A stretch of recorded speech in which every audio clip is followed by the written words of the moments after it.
में 17 में हमें प्रॉपर डिस्कस किया जा रहा है चेन रूल को कि चेन रूल क्या होता है। Understanding the chain rule in use differentiate composite function. Basically ये जो चेन रूल होता है ये तब अप्लाई होता है जब फंक्शन कंपोजिट फंक्शन हो। ये बात नोट करने वाली हो कि चेन रूल तब अप्लाई होगा जब फंक्शन कंपोजिट हो, और कंपोजिट आपको पता है एफ सर्कल जी की फॉर्म में। When and now apply generalized power rule। इसको जनरलाइज पावर रूल भी एक तरह का चेन रूल है। And the generalise trigonometric rule पीछे स्लाइड में हम यही सारी चीज़ डिस्कस करेंगे। Yael, Oma and Xavier run in a race. दोनों लेट देखिए तीन बंदे यॉल, ओमा, यॉल के लिए यू वाई, ओमा के लिए यू और जेवियर के लिए x represent their position and mile respectively. Assume that y'all always run twice as fast। अब देखिए योल क्या था, वाई था, ठीक है। always run twice as fast as ओमा। अब देखिए इसका चेंज है विद रिस्पेक्ट टू, किसके विद रिस्पेक्ट है, योमा क्या है डी यू, और ट्वाइस भी है। ट्वाइस क्या है, इसका मतलब है कि वो टू की इक्वल आ गया, ठीक हो गया। If Oma run delta u miles, Oma delta u miles है, and Yael run delta y miles.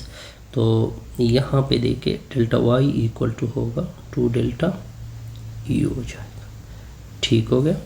Assume that Oma always run 3 times. Oma यानी ओमा यू था ना, तो विद रिस्पेक्ट टू क्या है जेवियर का था एक्स था, 3 टाइम तो ये 3x आ जाएगा। आसान से रिजल्ट है यार, इसमें कोई कन्फ्यूजन भी नहीं होनी चाहिए।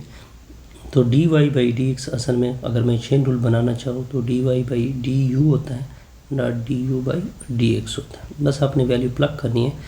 इसकी वैल्यू 2 है, दूसरी की वैल्यू क्या है 3 है, तो इसका result dy by d x का रिजल्ट सिंपल आ जाएगा 6 आ जाएगा। आसान सी कैलकुलेशन थी।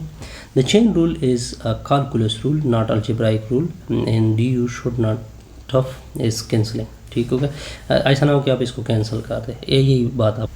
अब देखिए यहाँ पे प्रॉपर देखिए composite function y is equal to f of u है। u खुद किस फंक्शन है, जी ऑफ एक्स का फंक्शन है, यानी वो जी ऑफ एक्स का फंक्शन है। इसको इस तरह बोलते हैं, इसको मैं इस तरह भी लिख सकता हूँ एफ सर्कल जी। देखिए जब आपने इसकी डेरिवेटिव लेनी होती है तब आप पहले आउटर की लेते हैं, ठीक हो गया। आउटर की मतलब ये होता है कि एफ़ की विद रिस्पेक्ट टू यू लेते हैं, एफ़ की विद रिस्पेक्ट टू एफ़ की मतलब एफ को विद रिस्पेक्ट टू यू कर देते हैं। यू की फर्दर, क्योंकि यू किसका फंक्शन है जी ऑफ एक्स की, तो इसकी further D you by d x लेते हैं। लेकिन आपने डेरिवेटिव इस होल की विद रिस्पेक्ट टू किसके लेनी होती है, एक्स की लेनी होती है, जिसको क्या बोलते हैं d y by d x. In multivariable you will see the Berkshire trees and more complicated. लेकिन जब chain rule multiple variable calculus में होगा तो वो थोड़ा सा डिफ़िकल्ट होगा, ठीक हो गया। और यहाँ पे एफ सर्कल जी से आप जहन में ये ना रखिए कि ये प्रोडक्ट है, प्रोडक्ट नहीं है, बल्कि F is a function of U या F is a function of G F X है। इससे हमारी ये वीडियो क्या होगी कंप्लीट।